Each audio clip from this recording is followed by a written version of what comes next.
Even in a lost season, Kevin Stefanski's message seems to be getting through to the Cleveland Browns roster. We talk about it next on the Locked On Browns podcast.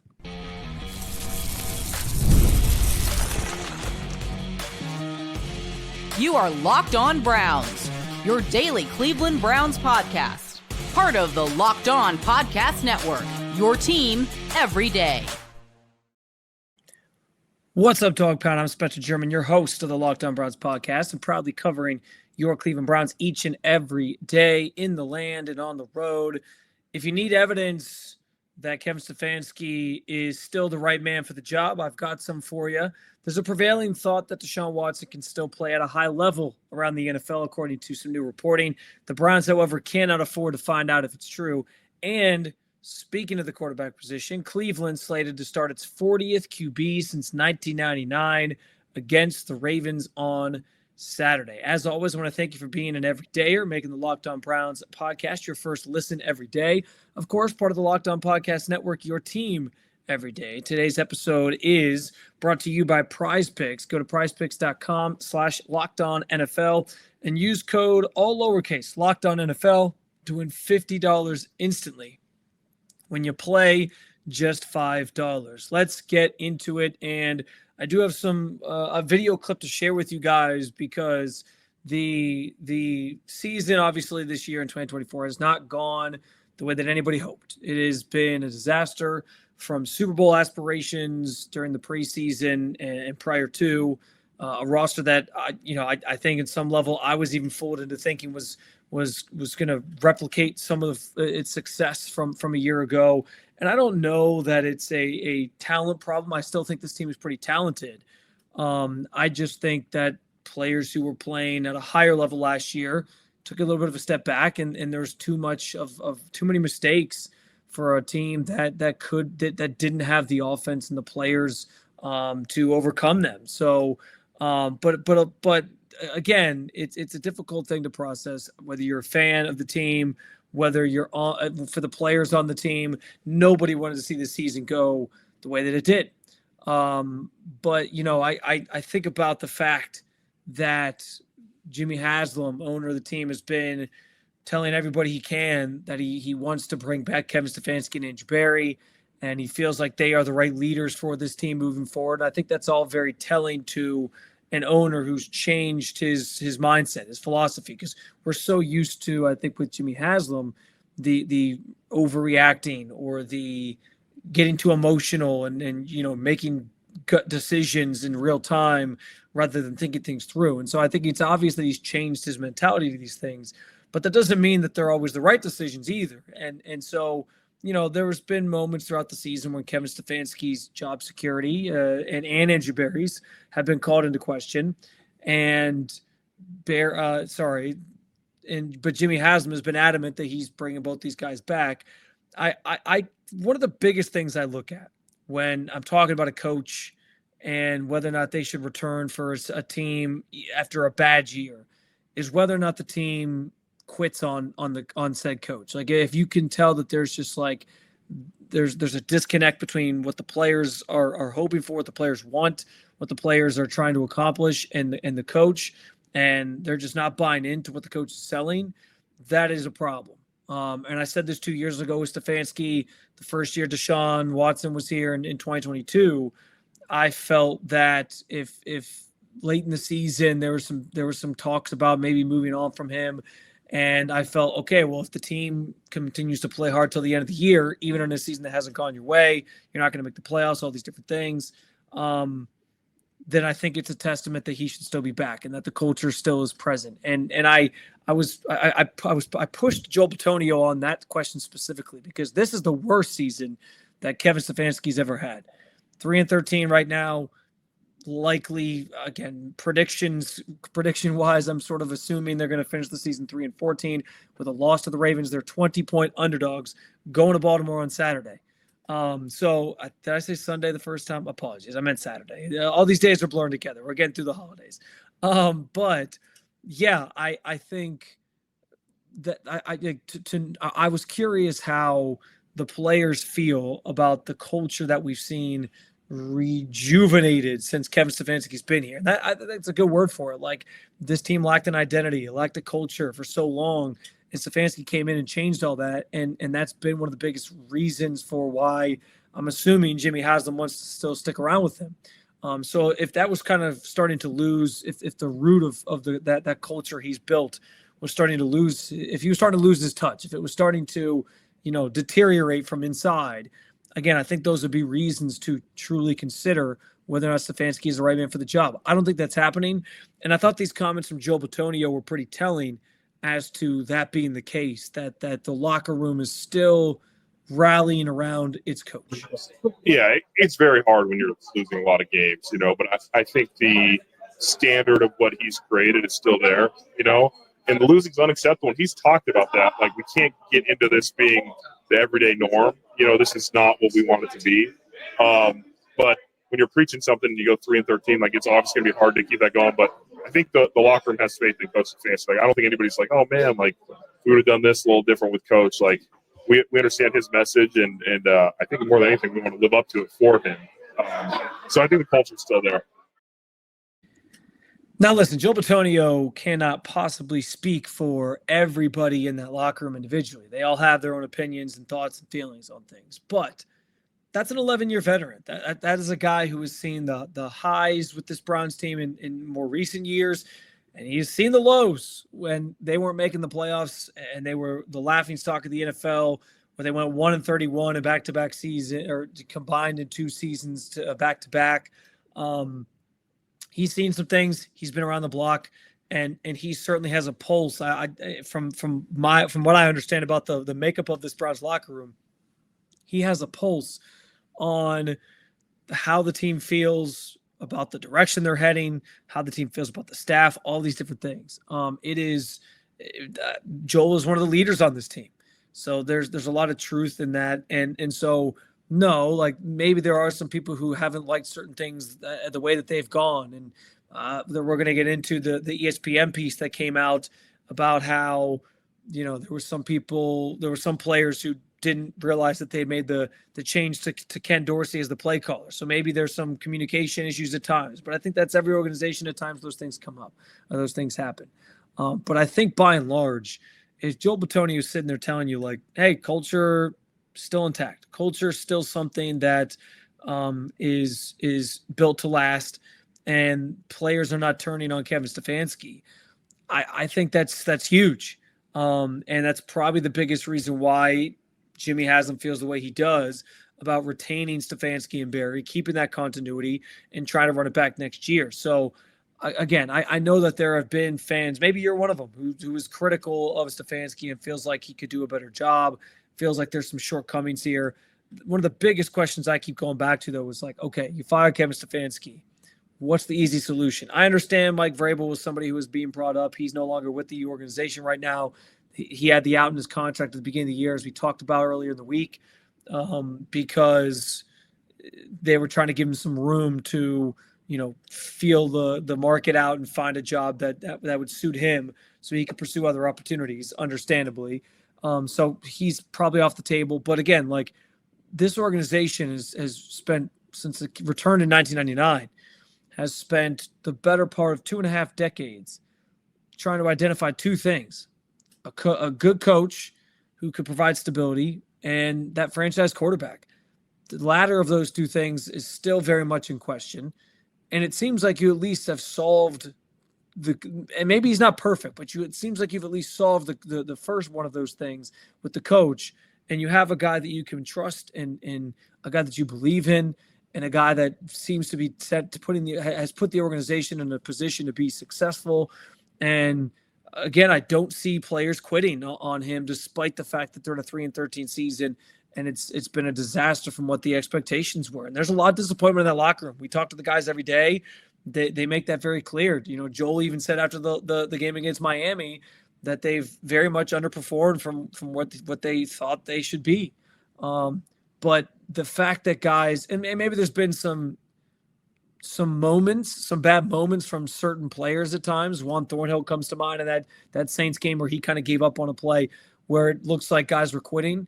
but I don't think the signs that I see in these games and the signs from inside that locker room don't indicate a team that is out on the coach. And I think Joel verbalizing that in the way he did speaks to where the culture is at and the fact that it is still prominent within that locker room. And that's hard to do when you've had as bad of a season as the Browns have had. But it seems like he still has their ear. It seems like he still has their respect.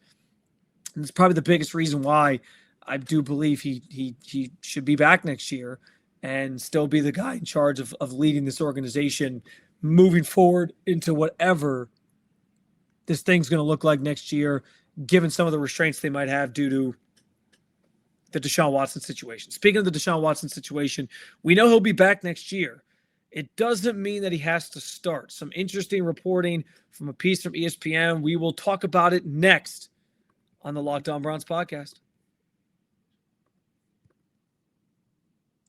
I can proudly tell you that I won one of my season-long fantasy championships, but I'll tell you, it's been a lot of stress this season, just being constantly worried about one injury or one game costing you a shot at winning all that money.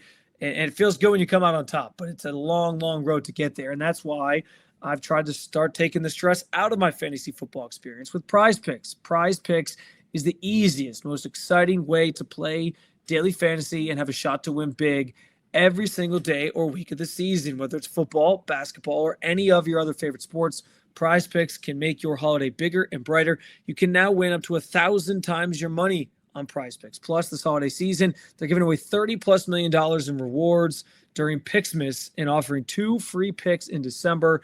And when your picks hit, PrizePicks makes it easy to cash out. You can get your money in as fast as 15 minutes. Download the PrizePicks app today and use code LOCKEDONNFL to get $50 instantly after your first $5 lineup. That's right, $50 instantly when you play just 5. PrizePicks, run your game. This show is sponsored by BetterHelp. What do you want from your 2025 story to be? Every January brings a new chapter, 365 blank pages waiting for you to fill out. If there's a part of your life you want to rewrite or a plot twist you've been craving, why wait? Life isn't about fleeting resolutions. It's about taking control and becoming the author of your own story. Think of therapy as your personal editor, helping you craft the life you deserve.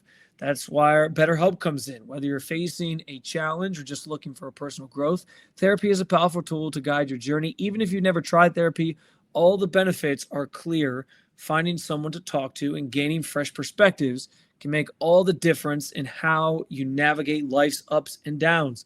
Write your story with BetterHelp. Visit BetterHelp.com/lockedon today to get 10% off your first month of therapy. That's BetterHelp, HELP.com/lockedon.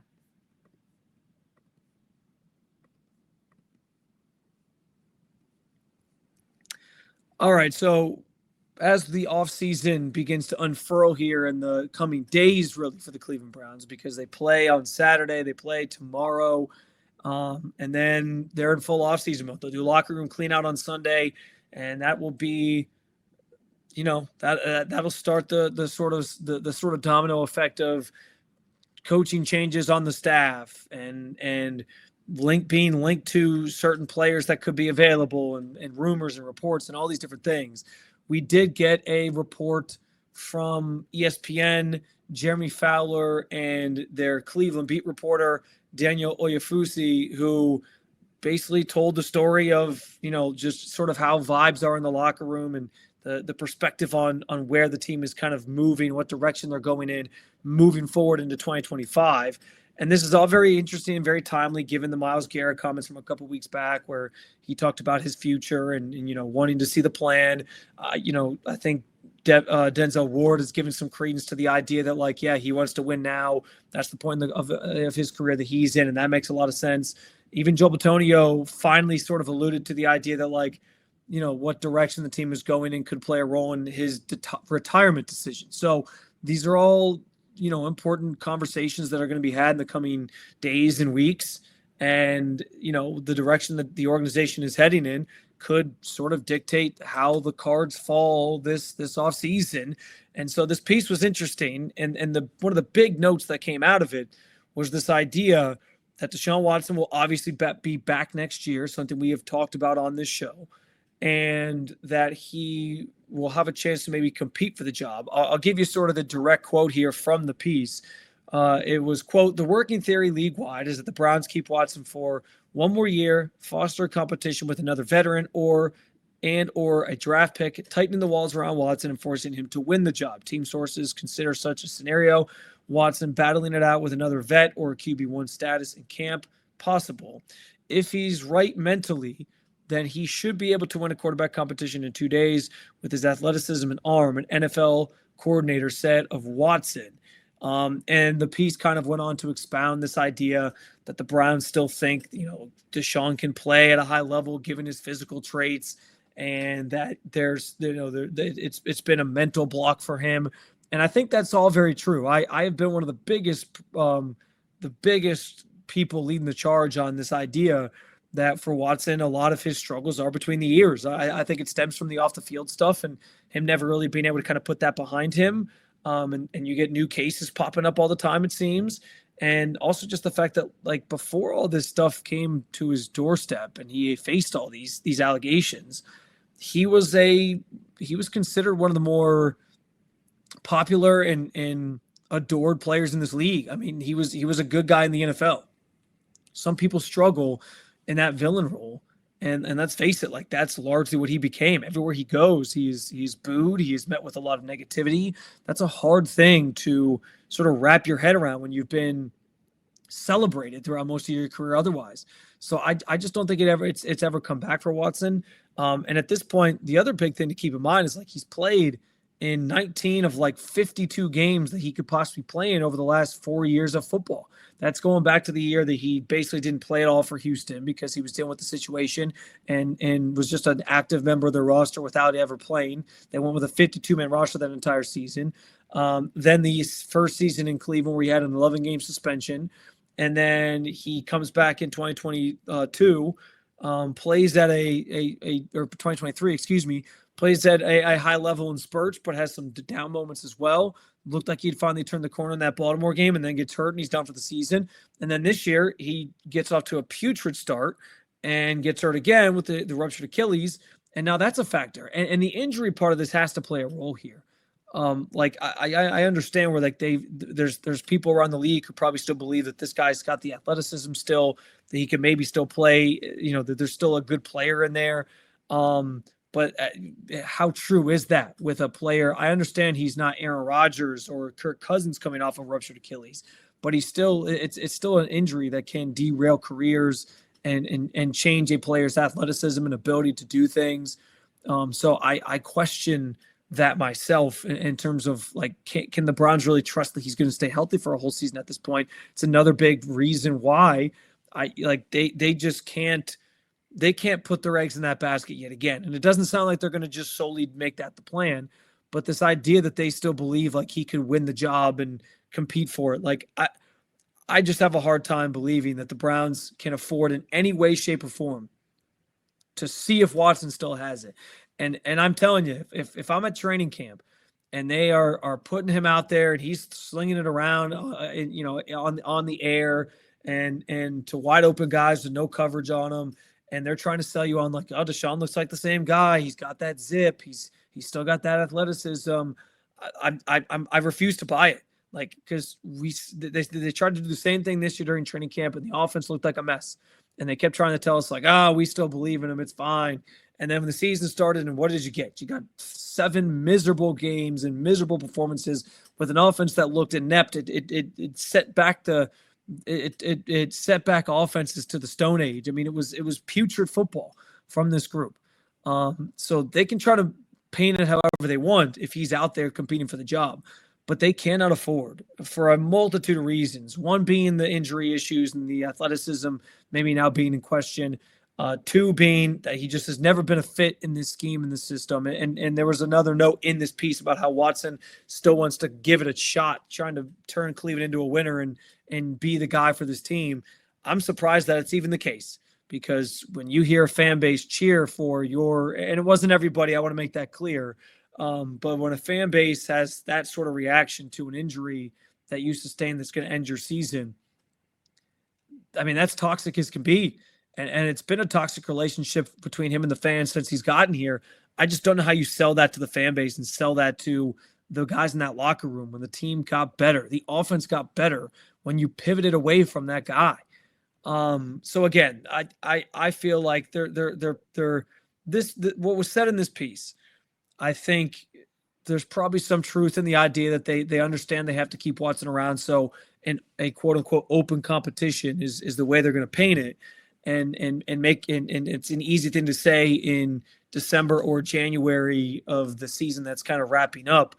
What that looks like in August, though, could be a completely different story in terms of how they really view the hierarchy of their soon-to-be reformed quarterback room. It's a dicey situation, as you're well aware. But this relationship feels untenable because of just how toxic everything is and how it's all played out. Sure, maybe they because he's going to be there, maybe there's a chance he still ends up part of the equation here and does win the job. I just don't know how they can possibly have confidence at this point that he can still go out there and be the guy for this team, and that Kevin Stefanski can stand there at press conferences with a straight face and ultimately tell people next summer or fall he gives us the best chance to win. How can we possibly go there with this? I just don't see how that's going to be the case. So again, this feels to me like your classic, say the right things now and, don't give away our true feelings and just kind of like smooth things over with the guy who's going to be in your locker room for another season because you don't want him to cause any problems. And, we'll let it kind of play out. Maybe he's a factor in this thing, but I have a hard time believing that he will be the day one starter. And frankly, they can't afford to find out if he can still play at a high level. They don't have that type of time. This team needs to be sort of reshaped in some ways. And when you got players like Myles Garrett sort of holding the organization's feet to the fire saying like, hey, I want to win now. You can't afford to put him back out there and be like, all right, let's give him 4 games to see if he can, if he still can be that guy. Like, no, they got to know that they got a guy week 1 next year that can run this offense effectively and efficiently and actually make them the competitive team that they think they can be and that they're still going to try to be based on, again, what was laid out in this piece from ESPN, but also what I think the organization has already sort of shown you with some of the stuff they've done, restructuring Deshaun's deal, for example. They're going to try to stay competitive. So you can't afford for like any more of this reclamation project stuff and like hoping that Deshaun finds that version of himself that he used to be. No, you got to have a day one starter that you trust and that can be the right person for this offense. And I just don't see how that's Deshaun. So sure, what they say now, it doesn't have to be scripture. It doesn't have to be gospel. What this reporting says doesn't have to be the end all be all.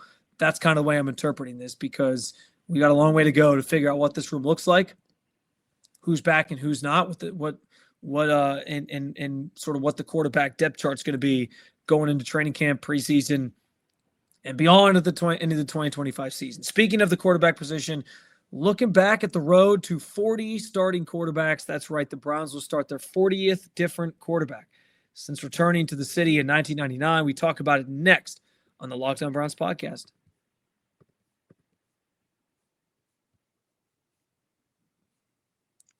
Week 18 is finally here, which means there's just 1 week left in the regular season before playoff time. That said, it's not too late to get in on the action with America's #1 sportsbook at FanDuel before the playoffs get underway. Right now, new customers can finish the season strong with $250 in bonus bets if your first $5 bet wins.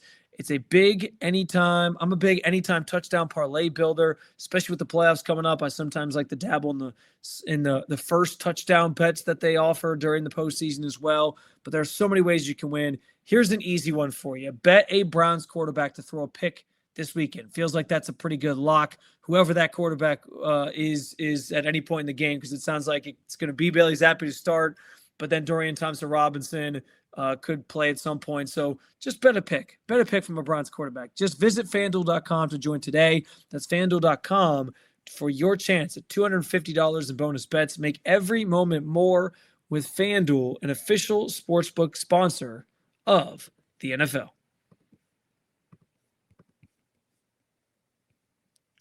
As I said in the FanDuel read, I kind of buried the lead a little bit there. Bailey Zappi will be starting for the Browns on Saturday against the Ravens. Sounds like Dorian Thompson-Robinson is still going to play in some capacity, but let's be honest. As I've said from the start of the DTR experiment this year, several games ago, this team knows DTR just isn't the guy. And I do wonder what him being benched in favor of Bailey Zappi means for his future, if he's part of their plans moving forward. In that ESPN piece that I mentioned, there was a note in there about like they could look to bring Jameis Winston back. They could still look to keep DTR around on his rookie deal as a 5th-round pick. I think that ship has sailed. Like, this guy has gotten several opportunities now, and the offense still looks like it's stuck in the mud, and it just doesn't have any flow to it. You feel bad for Dorian Thompson-Robinson because I don't think it's anything he's doing wrong from a standpoint of like, I think he's put in the effort. I think he's trying to do the things that he's being coached on. It just isn't coming together for him.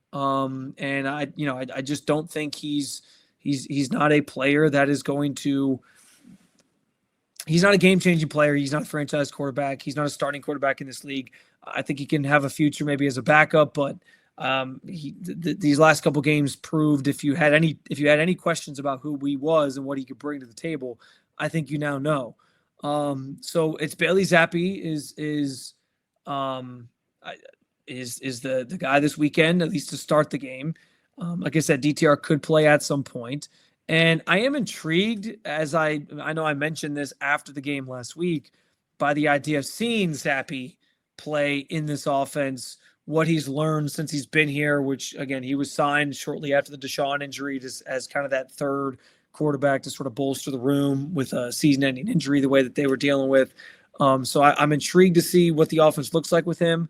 If it's better than it has been the last 2 weeks, where you saw 9 total points put up in 2 games, 6 against the Bengals, 3 last week against the Dolphins.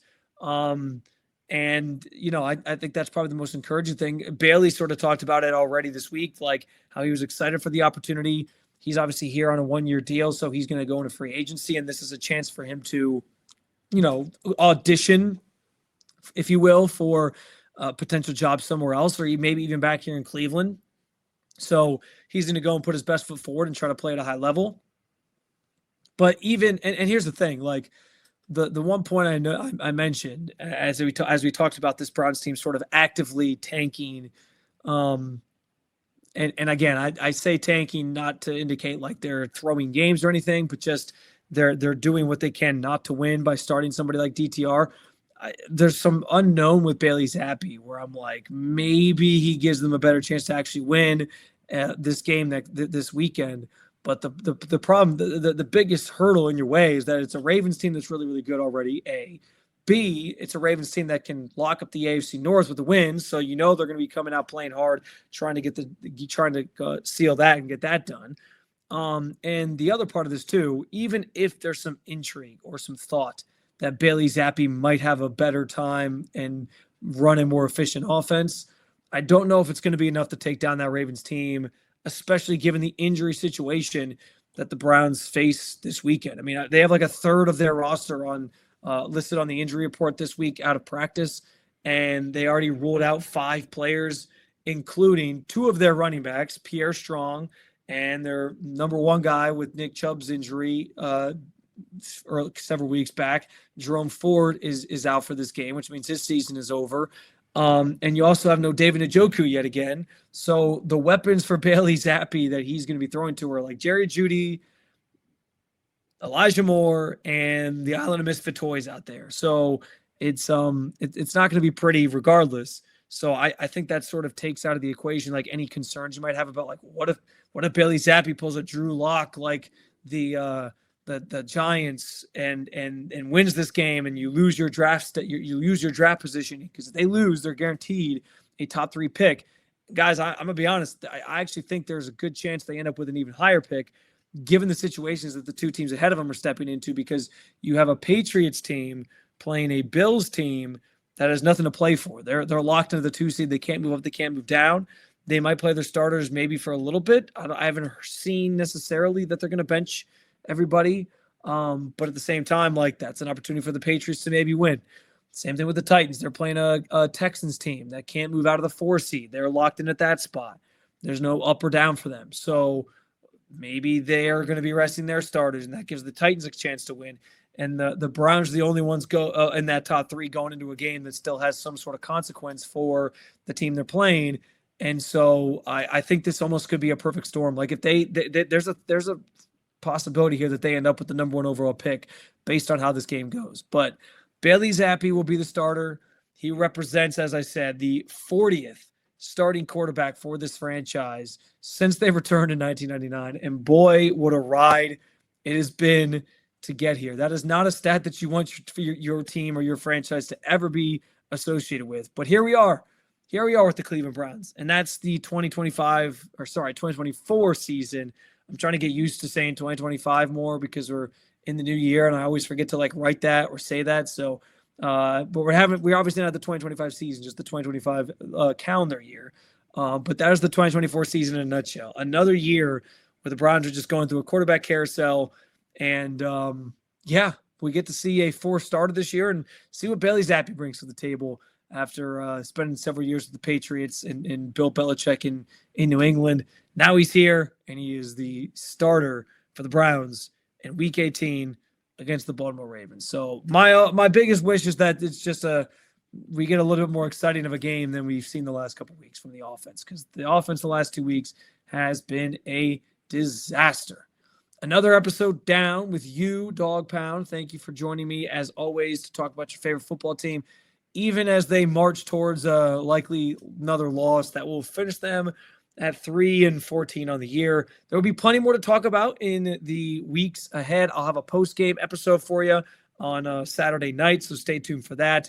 And obviously in the weeks ahead, we'll start transitioning a lot more into talk about the future, who's going to be here, who's not, the quarterback situation, as we touched on a little bit today, and much, much more. Please continue to make us your first listen every day. For your second listen, go find a new Locked On NFL show, or if you want to keep it local, you can check out the Locked On Cavs or Locked On Guardians podcasts.